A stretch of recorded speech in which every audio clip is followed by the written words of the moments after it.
Hello everyone and welcome back to Mystery at 4. I would just like to begin this video by saying that I hope you are all well, during this time of much stress and uncertainty. I hope you and your families are staying safe and following the government's advice as much as possible. May I also apologize for the lack of uploads over the last month after the unsuccessful launch of Mystery Month. Rest assured, during this period of isolation, I will do my very best to produce as much content as I can for you all to take your mind off the current situation we all face. Nevertheless, on to today's video. Today's case is the murder of Jill Dando. Jill Dando was a British journalist, television presenter, and newsreader.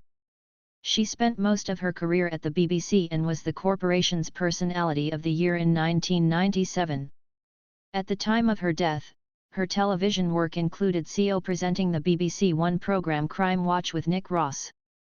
On the morning of April 26, 1999, Dando was shot dead outside her home in Fulham, London.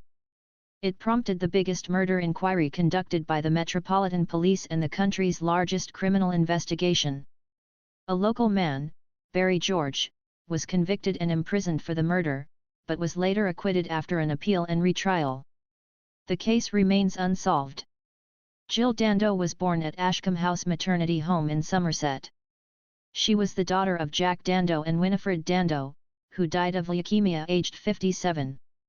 She had a brother Nigel and they were raised as a Baptist. When she was 3 years old, it was discovered that she had a hole in her heart and a blocked pulmonary artery. She had heart surgery on January 12, 1965. At the time of her death, Dando was among those with the highest profile of the BBC's on-screen staff and had been the 1997 BBC Personality of the Year. Crime Watch reconstructed her murder in an attempt to aid the police in the search for her killer. After Barry George was charged with the murder but acquitted, Crime Watch made no further appeals for information concerning the case. In December 19, 1997, Dando met Alan Farthing on a blind date set up by a mutual friend. The couple announced that they were engaged on January 31, 1999. Their wedding was set to take place on September 25. On the morning of April 26, 1999, 37-year-old Dando left Farthing's home in Chiswick. She returned alone, by car, to the house she owned in Fulham. As Dando reached her front door at about 11:30, she was shot once in the head. Her body was discovered about 14 minutes later by neighbour Helen Doble. Police were called at 10 to 12. Dando was taken to the nearby Charing Cross Hospital where she was declared dead on arrival at 1 o'clock. Forensic study indicated that Dando had been shot by a bullet from a 9mm caliber semi-automatic pistol, with the gun pressed against her head at the moment of the shot. Richard Hughes, her next-door neighbour, heard a surprised cry from Dando like someone greeting a friend but heard no gunshot. Hughes looked out of his front window and, while not realizing what had happened, made the only certain sighting of the killer a 6-foot-tall white man aged around 40, walking away from Dando's house. After the murder, there was intense media coverage. The investigation by the Metropolitan Police was named Operation Oxborough. Dando's status as a well-known public figure brought her into contact with thousands of people, and she was known to millions. There was huge speculation regarding the motive for her murder. Within 6 months, the murder investigation team had spoken to more than 2,500 people and taken more than 1,000 statements. With little progress after a year, the police concentrated their attention on Barry George, who lived about half a mile from Dando's house. He had a history of stalking women, sexual offences, and other antisocial and attention-seeking behaviour. George was put under surveillance and arrested on May 25, 2000 and charged with Dando's murder on May 28. George was tried at the Old Bailey and on July 2, 2001 was sentenced to life imprisonment. Concern about this conviction was widespread on the basis that the case against George appeared thin. 2 appeals were unsuccessful, but after discredited forensics evidence was excluded from the prosecution's case, George's 3rd appeal succeeded in November 2007. The original conviction was quashed, and a second trial lasting 8 weeks ended in George's acquittal on August 1, 2008. Lines of inquiry explored in the police investigation included the first theories that a jealous ex-boyfriend or an unknown lover had killed Dando.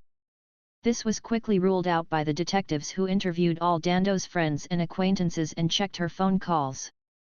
Another theory is the belief that somebody had hired an assassin to murder Dando as revenge for them being convicted as a result of evidence garnered by Crime Watch viewers.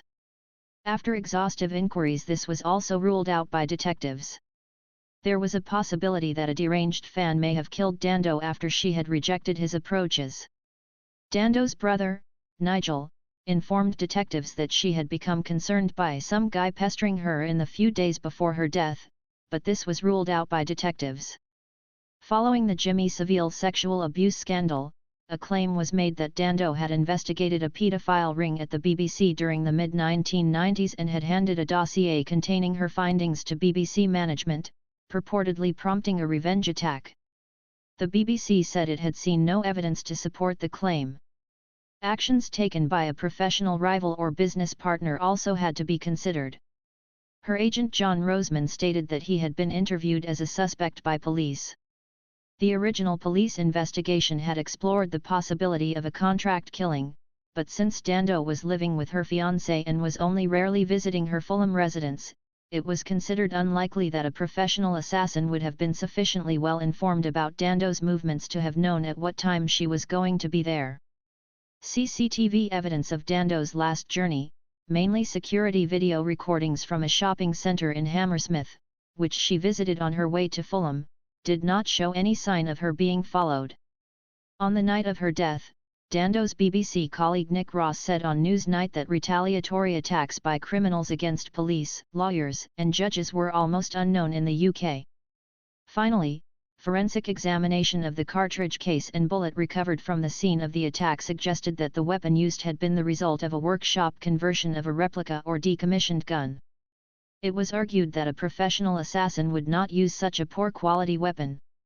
The police therefore soon began to favor the idea that the killing had been carried out by a crazed individual acting on an opportunist basis. This assumed profile of the perpetrator led to the focus on George. Cold case reviews by the police after 2008 have concluded that Dando was killed by a professional assassin in a hard-contact execution. Pressing the gun against her head would have acted as a suppressor, muffling the sound of the shot and preventing the killer from being splattered with blood. Conservative MP Patrick Mercer, who had served with the British Army in Bosnia, was reported as saying, "It had all the hallmarks of covert forces." The killer even used specially tailored ammunition, which was a Serbian assassination trademark and something I saw when I was over there. On April 2, 2019, 3 weeks before the 20th anniversary of her death, the BBC broadcast a documentary, titled The Murder of Jill Dando, about the case and its aftermath. Watched by 4 million viewers on the night of the broadcast, the general consensus among critics was that the film was sensitive and powerful but lacked answers. ITV1 also screened a documentary, Jill Dando, The 20-Year Mystery, which was presented by Julie Etchingham.